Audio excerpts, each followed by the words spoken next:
సమాజంలో ఎట్లాంటి ఘటనలు అవుతున్నాయి, మహిళలపైన అఘాయిత్యాలు ఘోరాలు ఇంకా కంటిన్యూ అవుతున్నాయి. చట్టాలు మనం గట్టిగా ఉన్నాయనుకుంటున్నాం. భారత నేరస్మృతిని శిక్షాస్మృతిని కూడా మళ్ళా కొత్త చట్టాలు చేసిందని చెప్తున్నారు.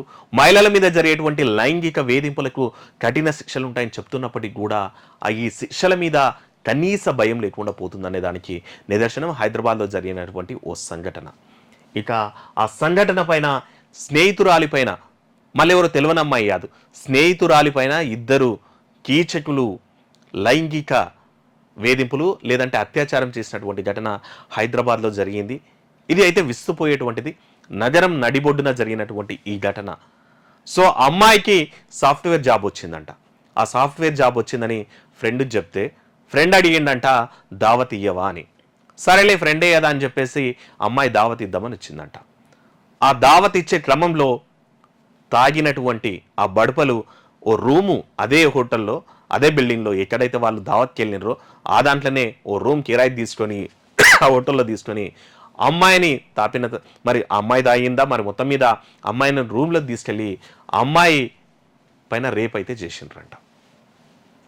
అమ్మాయి మేల్కి వచ్చిన తర్వాత రక్తస్రావంతో పోలీసులకి ఫోన్ చేయడం వల్ల ఈ ఘటన అనేటువంటిది బయటకు వచ్చింది. నిజంగా ఎంత దారుణమైనటువంటి ఘటన అంటే స్నేహితురాలిపైన అఘాయిత్యం, రెండవది ఇంకో ఫ్రెండ్ను పిలిపించి ఇద్దరు కలిసి అమ్మాయి పైన అత్యాచారం చేసినటువంటి ఘటన నిజంగా విస్తుపోయే ఘటన అని చెప్పొచ్చు. మిత్రులారా, అమ్మాయిలకు కూడా లేదంటే మహిళలకు కూడా ఇది వార్నింగ్ అని చెప్పాలి. స్వీయ నియంత్రణ మనకు కూడా ఉండాలి.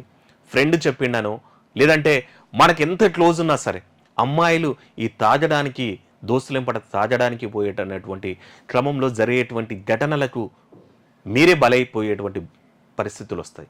నిజంగా మీకు ఫ్రీడమ్ లేదా అంటే ఫ్రీడమ్ ఉంది, మీకు స్వేచ్ఛ లేదంటే స్వేచ్ఛ ఉంది.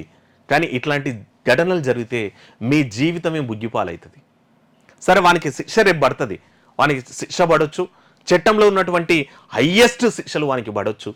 కానీ మీ జీవితం అనేటువంటిది అయితే చిరిగిన ఆకలాకి అయితే మిలుగుతుంది. కాబట్టి మీరు కూడా స్వీయ నియంత్రణ పాటించాల్సినటువంటి అవసరం ఉంటుంది.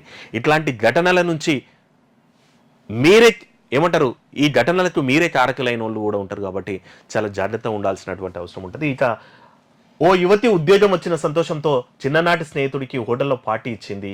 అతనితో పాటు మరో స్నేహితుడు కలిసి ఆమెపై అత్యాచారానికి పాల్పడ్డ ఘటన వనస్థాలిపురం పోలీస్ స్టేషన్ పరిధిలో జరిగింది.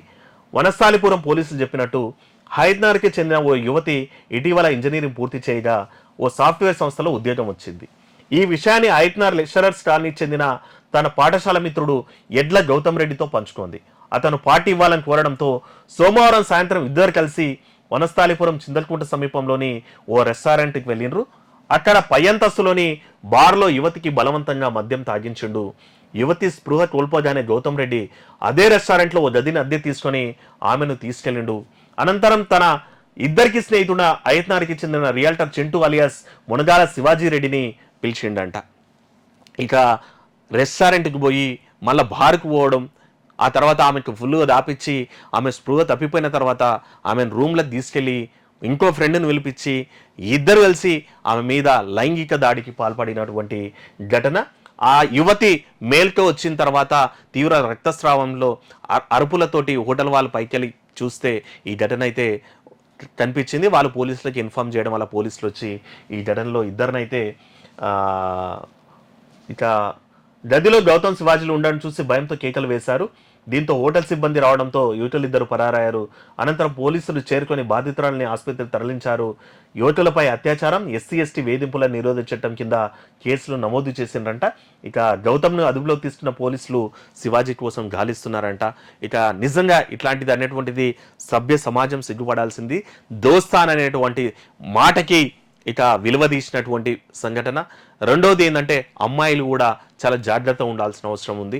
ఇక వాటి ఎంత క్లోజ్ అయినా సరే ఈ బాల్రకి వెళ్ళడం అనేటువంటిది, లేదంటే ఇద్దరు కలిసి ఒంటరిగా అంటే జనరల్గా ఫ్రెండ్ అన్న నేపథ్యంలో నమ్మిపోతే పోయి ఉంటుందేమో, కానీ ఈ బాల్రకి వెళ్ళడం, తాగడం, ఆ తాగిన తర్వాత ఏదైనా జరిగరానివి జరిగితే జీవితాలే బుద్ధిపాలవుతాయి. కాబట్టి మిత్రులారా, తల్లిదండ్రులైనా సరే అమ్మాయిలు ఉంటే సోదరులైనా సరే చాలా జాగ్రత్తగా ఉండాల్సినటువంటి సందర్భం.